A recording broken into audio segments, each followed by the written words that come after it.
అనుదిన దైవ ధ్యానాలను వీక్షిస్తున్న ప్రియ సంఘ సభ్యులకు ఆత్మీయులందరికీ మన ప్రభువైన యేసుక్రీస్తు వారి అతి పవిత్రమైన నామమున మా హృదయపూర్వక స్వాగతం. మనకు తెలిసినట్లుగా ఈ కార్యక్రమాలు the church of south India diocese of Medak holy trinity church Bollarampeta state నుండి మీకు అందిస్తూ ఉన్నాం. లెంట్ కాలంలో మనం చేసే ఉపవాసాలు మనలోని నేత్రాశ, శరీరాశ మరియు జీవపు డంబములను అధిగమించడానికి చేసే ప్రక్రియలని క్రితం ఎపిసోడ్లో మన ప్రియులు పెద్దలు శ్రీమతి జె పద్మలలిత జనార్దన్ గారి నుండి నేర్చుకున్నాం.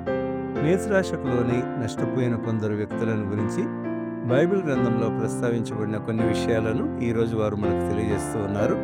సందేశానికి ముందుగా ఈ భక్తి గీతాన్ని విందాం.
అనుదిన దైవ ధ్యానాలకు స్వాగతం. యేసుక్రీస్తు పరిశుద్ధ నామంలో మీకు శుభములు కలుగును గాక. నిన్నటి ఎపిసోడ్కు కనెక్షన్గా ఈ వారం అంతా ప్రసారం అవుతుంది. నిన్న చెప్పుకున్నాము ఉపవాసం దేనికి ఉండాలా. మనల్ని ఆవహించున్న లోకంలో అలుముకొని ఉన్న ముగ్గురు శత్రువులు: లోకము, శరీరాశ, నేత్రాశ, జీవప్డమ్ము. వీటిని అధిగమించడానికి ఉపవాసం చేయాలి. ఉపవాసం ఎలా చేయాలి? నేత్రాశ కలిగిన వారు బైబిల్ గ్రంథంలో ఎంతమంది పతనమైపోయారు వాళ్ళని చూద్దాం. కన్నులు ఏవి చూడని ఆశిస్తే వాటిని స్వతంత్రించుకోవడం నేత్రాశ. మా స్కూల్లో రోజ్ మొక్కలు ఉండేవి, ఎంత బాగా పూసేటియో. అక్కడ రాసి పెట్టేవారు, అవి తెంపకూడదు అని. తెంపకుంటే ఎందుకు మరి అవి అంత అందంగా ఉన్నాయి అనిపించేది అని అంటే, అవి చూడాల, ఆనందించాల. అది అనమాట. కన్నులు ఏవి చూస్తూ అవి స్వతంత్రించుకోవాలా, అవి సొంతం చేసుకోవాలి, అవి వశం చేసుకోవాలని ఉండకూడదు. దేవుడు ఏమన్నాడు అపోస్తుల కార్యం 1:8, పరిశుద్ధాత్మ మీ మీదికి వచ్చినప్పుడు మీరు శక్తిని పొందుతారు కనుక మీరు భూదిగంతముల వరకు నాకు సాక్షులై ఉండండి. ఏముండాలా? సాక్షులై ఉండాలా. సాక్షులు అంటే ఏం సాక్ష్యము? మనం ఎవరైనా సాక్ష్యం చెప్పమంటే, నేను దారిలో వచ్చినప్పుడు ఒక కుక్క కనబడ్డది, ఆ కుక్క కరవకుండా పోయింది, అందుకు దేవునికి వందనాలు, అది కాదు సాక్ష్యం. అది కూడా సాక్ష్యమే, కానీ మీ జీవితం ఎట్లా ఉంది అది సాక్ష్యం. సాక్షులుగా ఉండండి అంటున్నాడు. పరిశుద్ధాత్మ నిండితే మీరు సాక్షులుగా ఉంటారు. ఈ శరీర వాంఛలు అధిగమించడానికి ఏం చేయాలి? లైఫ్ చేంజ్ అయ్యే ఉపవాసం చేయాలి. ఎలా చేయాలి అనేది చూద్దాం. శరీరాశ కంటే ముందు నేత్రాశను చూద్దాం. నేత్రాశతో పతనమైన 3 క్యారెక్టర్స్ ఉన్నారు. ఒక్కొక్క ఎపిసోడ్లో ఒక్కొక్కటి చూద్దాం. మొదటగా ఆహాబు, గేహాజీ, ఆకాను, వీళ్ళు 3 కూడా నేత్రాశతో పతనమైపోయిన జీవితాలు. ఈ మొదట ఆహాబును చూద్దాం. రాజులు మొదటి గ్రంథం 21 చూస్తున్నాడు ఆహాబు గురించి. ఇతను ఇజ్రాయెల్లో షోమ్రోను రాజైన ఆహాబు నగరు కానుకనున్న ఇజ్రాయేలుడైన నాబోతు ఒక ద్రాక్ష తోటను చూచి ఏం చేశాడు? దేంతో చూస్తామండి? కళ్ళతో. కలియగుండగా చూచాడు. చూచి ఏమడిగాడు? ఆయనను పిలిపించి, రాజు కనుక పిలిపించి, నీ ద్రాక్ష తోటకు నా నగరన కానుకనుంది కనుక అది కూర తోటకిమ్ము అని అడిగాడు. ఆశ మంచిదే, కొనుక్కోవచ్చు కదా రాజు. రాజు అంటే తెలుగులో భూపాలుడు. భూమి అంతా ఆయన స్వతంత్రంలో ఉంటుంది. ఒక కలెక్టర్కి ఒక డిస్ట్రిక్ట్ ఉంటుంది, ఒక రాజుకు మొత్తం రాజ్యం ఉంటుంది. కానీ ఈ రాజు ఏమడిగాడు? ఒక పేదవాడి ద్రాక్ష తోటను ఆశించాడు, చూచాడు, ఆశించాడు. ఈ పాపానికి ఒరిజినల్, పాపానికి డెఫినేషన్ అంటే చూచి, ఆశించి, దొంగిలించి, దాచిపెట్టి తిని ఆకాన్ జీవితంలో ఉంటుంది. కాబట్టి ఏం చూశాడు? ఈ నాబోతు ద్రాక్ష తోటను చూశాడు, ఆశించాడు, అడిగాడు. అడిగితే ఆయన అన్నాడు, ఇది నాది, నా పిత్రార్జితం కనుక నేను ఇవ్వను అన్నాడు. అయితే అది విని మూతి ముడుచుకొని పోయి భోజనం చేయకుండా ఉన్నాడంట. ఈయన ఉపవాసం దేని కొరకు? మంది సొమ్ము కొరకు, తనది కాని దాని కొరకు ఉపవాసం ఉన్నాడు. ఇలాంటి ఉపవాసం దేవునికి ఇష్టమా? అయితే భార్య ఏమడుతుంది చూడండి. యెజబెల్ వచ్చేసి, నీవెందుకు మూతి ముడుచుకొని ఉండవంటే అప్పుడు చెప్పాడు, నేను నాబోతును ద్రాక్ష తోట అడిగాను, ఆయన ఇవ్వను అన్నాడు అని. అంటే ఆమె ఏమన్నది, ఇదెంత పని, నువ్వు ద్రాక్ష తోట నీకు ఇయ్యలేదు ఆయన, నేనేం చేస్తానంటే, నువ్వు ఇశ్రాయేలుకు రాజువు, నీ సామర్థ్యం ఇంతేనా? నువ్వు భోజనం చేసి సంతోషంగా ఉండు, నేను నాబోతు ద్రాక్ష తోట నీకు ఇప్పించదని. ఇక్కడ నుంచి ప్రాసెస్ ఏందట? ఈ కల్పిట్ చేసిన ప్రాసెస్. ఈ ప్రాసెస్ అంతా ఒక్కొక్క ప్రాసెస్కి దేవుడు మార్కులు వేసి పనిష్మెంట్ ఇస్తాడు. నీ ఆలోచనకు ఒక మార్కు, దాని ఇంప్లిమెంటేషన్కి ఒక మార్కు, ఎవరిని సహాయం తీసుకుంటావు అదొక మార్కు, ఎక్కడ ఆలోచన చేస్తావు అది చెప్పించబడుతుంది. దేవుడు చాలా చాలా, ఆయన తీర్పు తీర్చినప్పుడు చాలా నిర్మలుడు, ఆయన చాలా నిర్మలుడు.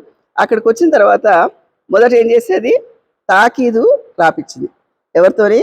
ఆహాబు పేరిట తాకీదు రాయించి, ప్రామిసరీ నోటు అతని ముద్రతో ముద్రించి రాజముద్ర వేసింది. రెండవది ఆ తాకీదులో వ్రాయించింది ఏమనగా, ఉపవాస దినం జరగవలన మీరు చాటించి నాబోతును జనుల ఎదుట నిలబెట్టి నీవు దేవుని రాజును దూషించుతావని అతని మీద సాక్ష్యం పడు. ఇలాంటిదే ఎలిగేషన్ యేసుక్రీస్తు మీద కూడా వచ్చింది. ఎవరిని దూషించాడు? రాజును దూషించాడని. దానికి ఎక్కువ పనిష్మెంట్ అని, ఏది ఎక్కువ పనిష్మెంటో ఆలోచించింది. ఈ ఆలోచనకు పదులు పెట్టింది ఆమె. ఆయనను ఎలాగైనా ఇరికించాలి, వలలో చిక్కించుకోవాలి. కాబట్టి ఇలాంటి మనుషులు ఉంటారు. నాకు ఒక మాట 124వ కీర్తనలో ప్రతి ప్రార్థనలో గుర్తొస్తుంది నాకు. మొదటి వచనంలో ఏముంటుంది? మనుషులు మన మీదికి లేచినప్పుడు యెహోవా సహాయము చేయని ఎడల, వారి ఆగ్రహము మన మీద రగులు కొనినప్పుడు యెహోవా సహాయము చేయని ఎడల వారు ప్రాణముతోనే మృంగుదురేమో.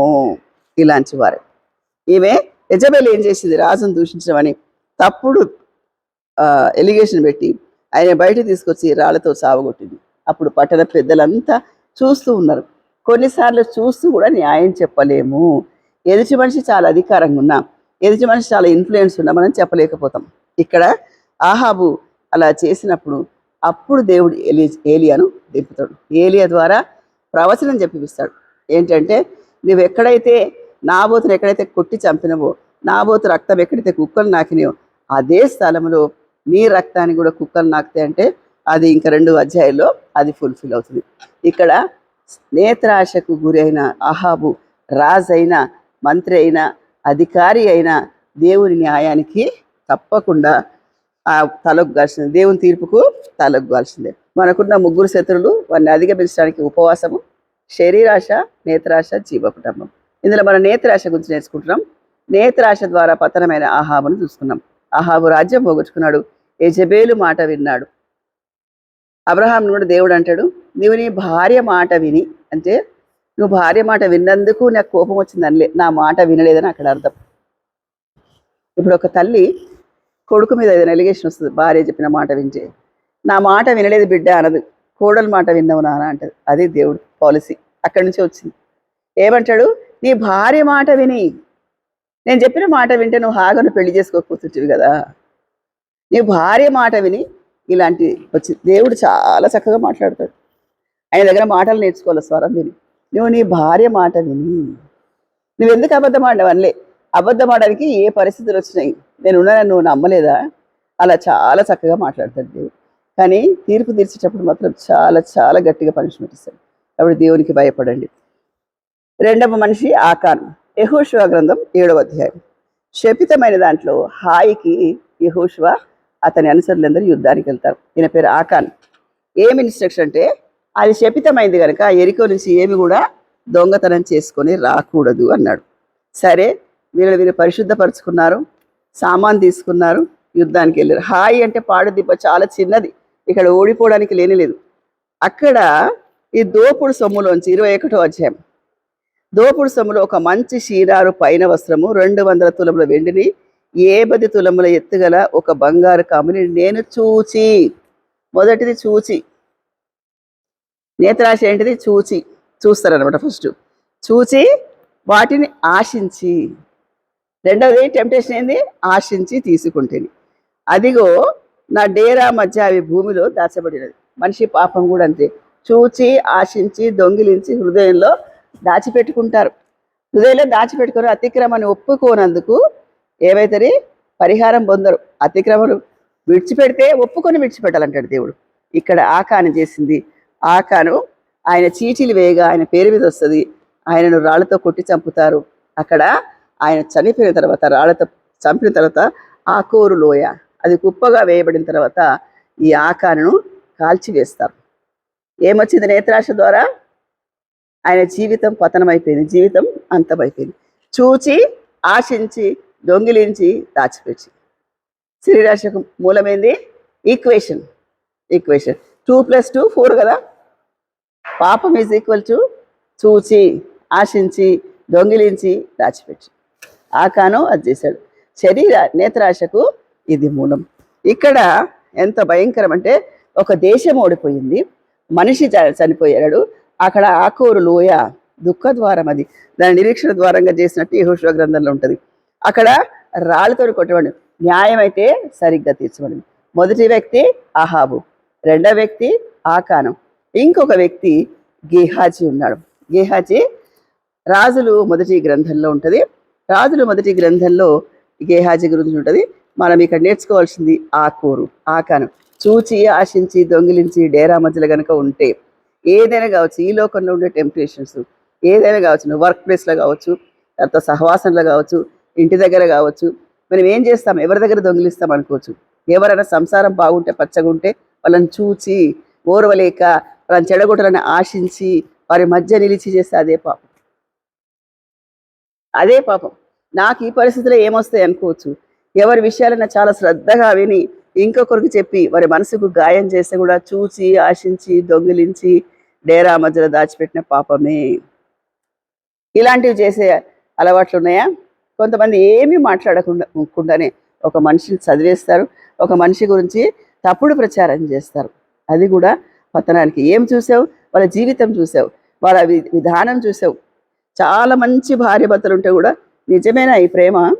ఎందుకు డౌటు? నిజమేనా ఈమెకు చదువు రాదంట, ఈమె ఎంత బాగా ఇట్లా కాపురం దిద్దుకుంటుంది. చూచి ఏం ఆశించావు? వాళ్ళ కాపురం చెడగొట్టడానికి ఆశించావు. ఎంతో మంది ఉన్నారు. మనం ఇక్కడ చూస్తాం, దేవాలయం కొరకు ఎంత కమ్మారంటే ఇంతకే ఏమైనా భార్యాభర్తలు ఇద్దరు వస్తారు. భార్యాభర్తలు ఇద్దరు వచ్చి ఇద్దరు అక్కడే చనిపోతారు. ఆశ. కాబట్టి ఈ ఆకాని జీవితము నేత్రాశకు గురై పతనమైపోయింది. ఒకవేళ నీవే స్థానంలో ఉంటే, దేవుడు నిన్ను ఒప్పిస్తే అది విడిచిపెట్టడానికి ఉపవాసం చేయాలి, అది అధిగమించడానికి ఉపవాసం చేయాలి. దేహం కోసమో ఆరోగ్యం కోసమో ఈ జీవితం అంతా కొంతకాలం ఉండాలని, ఫ్లరిష్ కావాలని ఉపవాసం చేయకండి. దేవుడి మాటలు దీవించుకుంటారు.